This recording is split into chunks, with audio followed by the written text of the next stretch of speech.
Hello my dear friends, you're in the Military Summary channel, and this short video we're going to discuss the most important events that took place during the previous night at the local time.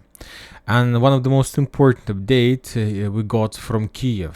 From one perspective you might say that this is not important, but according to information we have, Zelensky dismissed another general, and not just a regular general. First of all, from one perspective, that general was a man of Zaluzhny. To be more precise, not the man but a woman of Zaluzhny, and this is another step in fightings with Zaluzhny, where the Zelensky tried to force him to leave his position, or maybe to force him to start supporting Zelensky. I don't know. But from the other side, according to information we have, that general wasn't just a regular general of some Ukrainian army, of infantry forces, of artillery forces. No, Zelensky dismissed the general and commander of medicine forces. So basically he removed, she is a woman, he removed the person who know for sure the real losses of Ukrainian army. Because she's the general of medicine forces, and obviously she knows for sure how many wounded, how many people died during the, let's say, the first help and so on. And another thing that I would like to mention from my side about that commander of medicine forces of Ukraine army is that in the previous she shown mental instability. What does it, maybe I chose the wrong words in English, but she talked a lot in the past about the significant level of loss of the Ukrainians. She didn't provide us the numbers, but she told, so she was mental unstable for the Zelensky power, of course, and he understand that in the future. If you remember, yesterday we discussed that Ukrainians are talking more and more about the beginning of the process of mobilization among 18-20 years old boys, and of course among women as well. So that's why, as I understand, Zelensky realized that it's not a very good idea to keep a woman on the position of medicine forces, general of medicine forces, because first of all, she's the mother and she has her own probably kids, and of course I'm not sure that Zelensky team understand that it's not a very good idea to keep a mother first of all on the head of medicine armies, and obviously she's like a weak point in upcoming Ukrainian plans to start mobilization among kids, women, and maybe even girls. So this is the situation, and of course he assigned on this position first of all his own person, and probably more mental stable person, let's call it like this. Now let's move to the situation on the ground, and first we're going to talk about Kherson direction. The Russians published another video of Lancet strike against the Ukrainian artillery positions on the north from Krynki.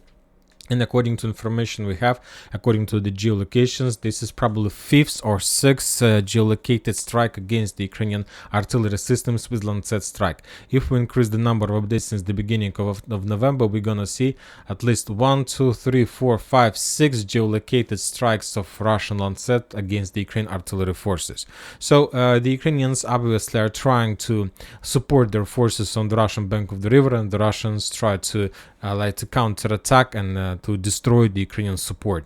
From the other side, the Ukrainians continue publishing the videos of FPV drone strikes against the Russian army in the forest below on the bottom of Krynki. So this is like an attempt from the Ukrainian side to change the situation and to allow, not just to change, but to allow this situation to continue development, because the Ukrainians stuck. They are no longer able to develop their foothold in Krynki.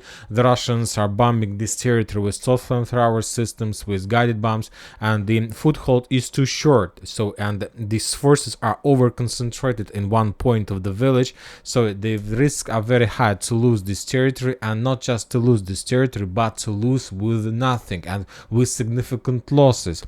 Like obviously, when start counting the losses of Ukrainian forces in Krynki, we're not talking about 10 or 20 soldiers. Obviously, the number of Ukrainian losses in Krynki has already reached around 1,000 soldiers. So it's like not a very smart thing to lose the foothold, you having significant losses. Furthermore, the Ukrainians continue bombardments of Russian rear. On this video we can see how the Ukrainian drone managed to discover the Russian ammo depot or concentration of forces, and as a result of HIMARS strike, that building was destroyed. As you can see, maybe the Russians were using this territory as like airfield for helicopters, or maybe for light airplanes, I don't know. But as you can see, the Ukrainians also tried to find a solution how to continue development in the situation in Kherson direction. Now we are moving further to Avdiivka direction, and we got a lot of updates during the previous night.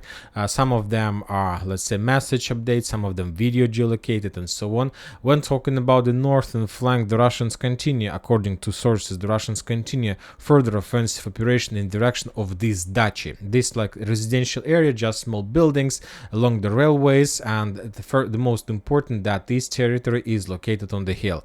So the Russians step by step, but they're moving in this area, and maybe they will be able to capture, and if they can do this, of course we have already discussed, they will be able to establish control over the roads that goes from Ocheretina to Avdiivka and Novokalinovo and so on. We haven't received any updates from chemical plant, and we got some updates from the southern part.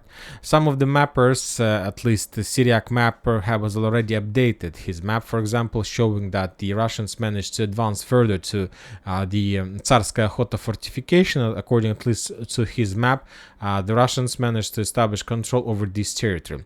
The Russian sources still haven't provided us any geolocated confirmation of that fact, so I prefer to wait a little bit because we need more details, more updates, and at least some geolocations, maybe from the Ukraine or the Russian side. It doesn't matter. But anyway, there are very high chances that the Russians managed to advance further in direction of the central part of Avdiivka. The Ukrainians from their side published more videos of FPV drone strikes against the Russian vehicles, the Russian tanks and the Russian personal carriers, trucks that were moving reserves, reinforcements, just the forces in direction of the southern part of Avdiivka. As we can see, the Ukrainians don't have possibilities to use artillery forces. They can use just FPV drones and HIMARS strike. If you remember, yesterday we discussed another Ukrainian HIMARS strike against the Russian positions, or against the Russian artillery forces right on the edge positions of the Avdiivka fortification area. Very interesting video we got from the south, from Vodiane direction. This video was also published by the Ukrainian forces, and this video took place not yesterday, not the previous night. We just got details about another Russian attempt to attack in the vicinity of Vodiane, in direction of Severnaya Tonenka, using very powerful and very big armored fist. As you can see on this video, there are a few important things. First of all, you can take a look at this mouse if you see the cursor, and this is the concentration of destroyed Russian armored vehicles that were destroyed during the previous attempt to attack. So according to that video, the Russian convoy, the Russian armored vehicle fist, was moving in this direction, and so the Ukrainians discovered this movement and start bombing all these tanks and armored vehicles somewhere in this direction. So probably the Russians managed to achieve and develop their positions. We need to wait a little bit, but as I understand, as a result of that attack, there are very high chances, very likely, that the Russians establish control over this square. Now we are moving further to Gorlovka direction.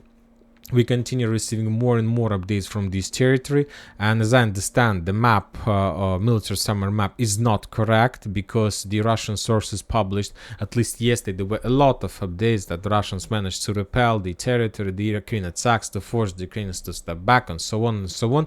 So basically, when talking about Gorlovka area, the stories published by the Russian sources completely repeat and copy the stories and reports that we got from Krynki. If you remember, the Russians probably 2 weeks in a row were saying that they managed to clear Krynki to counterattack, to capture millions of Ukrainian soldiers and thousands and billions of armored vehicles and so on, but a few weeks later we saw like a very powerful foothold in Krynki, and that the Russians basically couldn't do anything with that. So as I understand, when talking about Gorlovka, we can see the same story. From one side, the Russians are saying that they managed to clear that Gorlovka, that Sterikons and landfills are in the gray zone, but based on the geolocations that also were published by the Russian forces, this territory remains under Ukrainian control, and the Ukrainians continue sending more and more forces, reinforcements, to stabilize this area, and to save control, first of all, to save control over this strategical hill.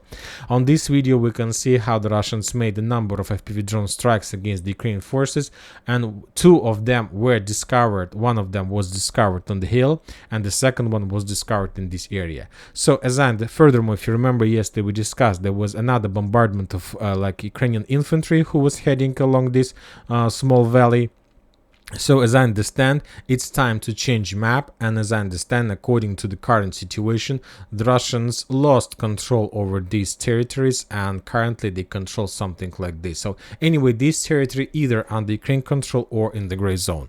If we continue receiving updates from the Ukrainian side, of course we will change the color of this territory into the yellow. And that's it for this short video. Military Summary channel reminds we condemn any violence in the world. Thank you for watching. Subscribe to my channel, put your likes, join my Patreon, and have a good day. Bye bye.